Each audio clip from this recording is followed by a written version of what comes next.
നമസ്കാരം. ഗോവൻ വിശേഷത്തിലേക്ക് സ്വാഗതം. ഗോവ നിയമസഭയിൽ ലാൻഡ് കൺവേർഷൻ സംഘർഷം. ഗോവ നിയമസഭയിൽ ടൗൺ ആൻഡ് കൺട്രി പ്ലാനിംഗ് മന്ത്രി വിശ്വജിത് റാണെ AAP MLA വെൻസി വികാസുമായും RGP MLA വിരേഷ് ബോർക്കറുമായും ലാൻഡ് കൺവേർഷൻ സംബന്ധിച്ച വാഗ്വാദത്തിൽ ഏർപ്പെട്ടു. 393 കേസുകളിൽ 14.56 ലക്ഷം ചതുരശ്ര മീറ്റർ ഭൂമി കൺവേർഷൻ ചെയ്തതിനെ വികാസ് വിമർശിച്ചു. റാണെ ആരോപണങ്ങൾ തള്ളി. MLA-മാർ വോട്ട് ബാങ്ക് രാഷ്ട്രീയം കളിക്കുകയാണെന്ന് അദ്ദേഹം ആരോപിച്ചു. ബോർക്കർ വൻതോതിലുള്ള ലാൻഡ് കൺവേർഷൻ എടുത്തുകാട്ടി. റാണെ എല്ലാ ഭൂമി ഉപയോഗ മാറ്റങ്ങളെക്കുറിച്ച് ഒരു വൈറ്റ് പേപ്പർ വാഗ്ദാനം ചെയ്തു. ഗ്രാമങ്ങളിലെ വലിയ പ്രൊജക്ടുകൾ പ്രാദേശിക ജീവിതത്തെ ബാധിക്കുന്നതിനെക്കുറിച്ച് പ്രതിപക്ഷം ആശങ്ക ഉന്നയിച്ചു. 1 കോടി ചതുരശ്ര മീറ്റർ ഭൂമി TCP നിയമപ്രകാരം കൺവേർട്ട് ചെയ്തതായി റാണെ അവകാശപ്പെട്ടു. പോണ്ടയിലെ കുർത്തിയിൽ തെരുവുനായുടെ ആക്രമണത്തിൽ ഒരു കുട്ടിക്ക് പരിക്കേറ്റു. പോണ്ടയിലെ ഹവേലി കുർത്തിയിൽ 5 വയസ്സുള്ള ആൺകുട്ടിയെ തെരുവ് നായ്ക്കൾ കടിച്ചു.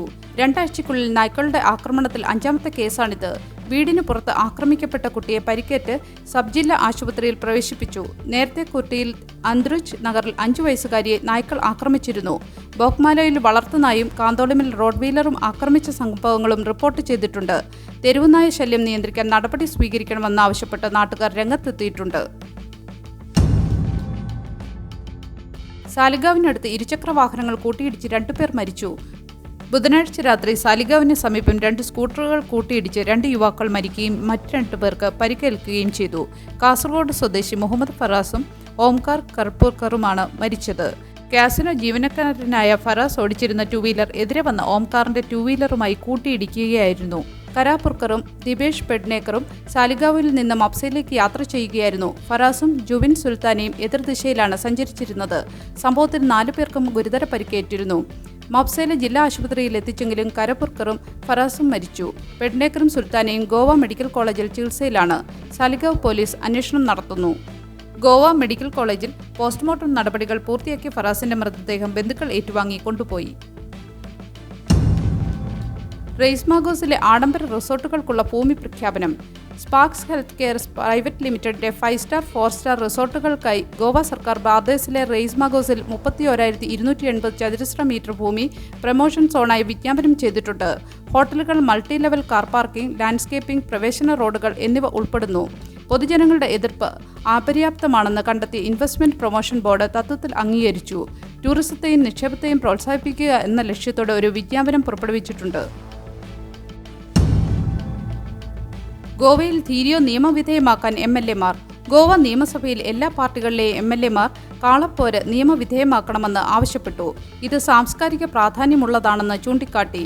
MGP MLA ജിത് അരോൾക്കർ പ്രത്യേക സ്ഥലങ്ങൾ നിർദ്ദേശിച്ചുകൊണ്ട് നിയന്ത്രണത്തിനായി ഒരു പ്രൈവറ്റ് മെമ്പേഴ്സ് ബിൽ അവതരിപ്പിച്ചു. AAP MLA വെൻസി വികാസ് ഇതിന്റെ ജനപ്രീതിയും ടിക്കറ്റ് വരുമാന സാധ്യതയും എടുത്തുകാട്ടി. ഇതിന്റെ നിയമവിരുദ്ധ സ്വഭാവം ശ്രദ്ധയിൽപ്പെട്ട RGP MLA വിരേഷ് ബോർക്കർ സുരക്ഷാ മുൻകരുതലുകളോടെ ഇത് നിയമവിധേയമാക്കണമെന്ന് ആവശ്യപ്പെട്ടു. നിയമപരമായ പ്രത്യാഘാതങ്ങൾ പരിശോധിക്കുമെന്ന് മുഖ്യമന്ത്രി പ്രമോദ് സാവന്ത് പറഞ്ഞു. ഗോവയിൽ ദിവസവേതനക്കാർക്ക് താൽക്കാലിക പദവി. ഓഗസ്റ്റ് 1 മുതൽ 7 വർഷത്തിലധികം സേവനമുള്ള 3000-ലധികം ദിവസവേതനക്കാർക്ക് ഗോവ സർക്കാർ ഒറ്റത്തവണ പദ്ധതിയിലൂടെ താൽക്കാലിക പദവി പ്രഖ്യാപിച്ചു. തൊഴിലാളികൾക്ക് 20,000 രൂപയും ക്ലറിക്കൽ നൈപുണ്യ ജോലികൾക്ക് 25,000 രൂപയും 3% വാർഷിക വർധനവും EPF സംഭാവനയും ലഭിക്കും.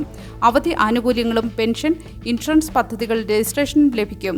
സർക്കാർ പ്രതിവർഷം 4 കോടി രൂപ ചെലവ് കണക്കാക്കുന്നു. പുതിയ ദിവസവേതനക്കാരെ നിയമിക്കില്ല.